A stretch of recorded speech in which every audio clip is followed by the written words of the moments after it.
This piece of artwork demonstrates the different kinds of faith that is found in the Bronx and expressed in Kozol's book, such as faith in the community, faith in a higher being, and lastly, faith in the government, although it is misplaced. Included are symbols of each idea represented on this poster: the Statue of Liberty, a cross on top a hill, and the infamous drug dealer of the Bronx known as Calderon. The Statue of Liberty has inscribed on her a poem of freedom and resilience, the new Colossus. Give me your tired, your poor, your huddled masses yearning to breathe free. Send these, the homeless, the tempest-tossed, to me. Our nation is built on the backs of immigrants. Similar to the people of the Bronx, the members of our nation that passed through the doors of Ellis Island were not rich and powerful in their homelands, but poor and destitute. Less than a century later, we are abandoning people in need, sending them to places of grim existence and government-owned housing that slowly poisons them with lead, allowing rats bigger than squirrels to gnaw on the fingers of defenseless newborns, and forces the community of the Bronx to live with a heavily polluting incinerator that torments the health of young and elderly alike, stealing the air from their lungs. The faith in the government is misplaced, misfounded, and is represented by the Statue of Liberty Reaper lurking beneath the underlying photo. It depicts the grim existence of life in the Bronx. A life of sadness, where happiness lasts mere minutes. According to Fry, in her article Oppression, she records oppression as immobility due to being restrained by forces and barriers. When reading this article after Kozol, the government appears to be oppressing the minorities who have fallen on hard times. Every policy they create and document they sign, the government slowly cages in the members of minorities. The government is systematically oppressing the community of the Bronx into a circle of poverty that this generation and generations to come may never escape. Additionally, the newspapers surrounding the images have a subtle portrayal of the media misrepresentation. According to Media Magic, Making Class Invisible by Mancios, newspaper and mass media that are run by the 1% and extremely wealthy perpetuate the never-ending discrimination against the impoverished.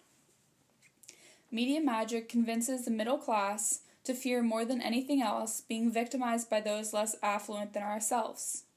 Yet the impoverished do not have time to commit a crime against the upper and middle class. They are a bit too busy running between the welfare office, check cashing store, hospital waiting rooms, and housing offices to have a chance to steal a job. And most cannot with the debilitating diseases that affect them at all hours of the day, making many too sick to leave their beds or homes. Therefore, the media has it wrong. It is not the middle class being victimized, but the impoverished. They are being painted as criminals for crimes they could not even commit if they wanted to.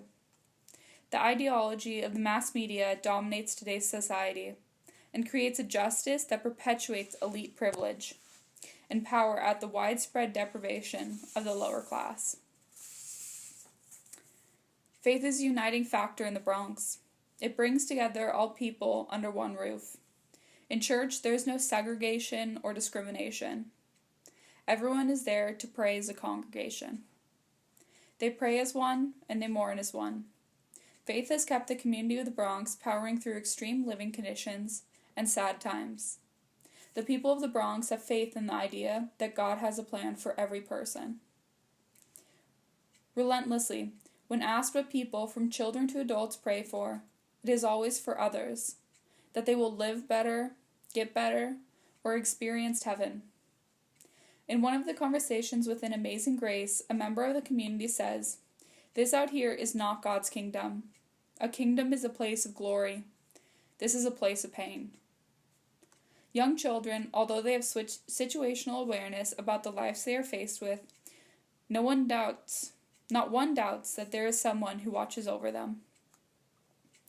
Although Detective James Calderon was a prominent figurehead for much of the community and is remembered by graffiti on the walls of Children's Park, Reverend Martha Orwell is the hidden face that unites the community in bad and good times.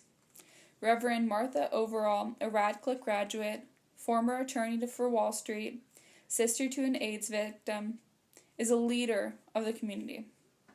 She is known to rise at 5 a.m., seldom to finish her work much before 10 at night. When people are sick, she takes them to the hospital. When their sons are arrested, she goes with them to court. When they are born, she baptizes them. When they die, she buries them. She is an inspiration, a hope, and an anchor. Reverend Martha Overall is one of the few positive forces left in Mott Haven, or anywhere north of 96th Street for that fact. Reverend Overall gives the faith to the people and the community, and as a result, they place their faith in her.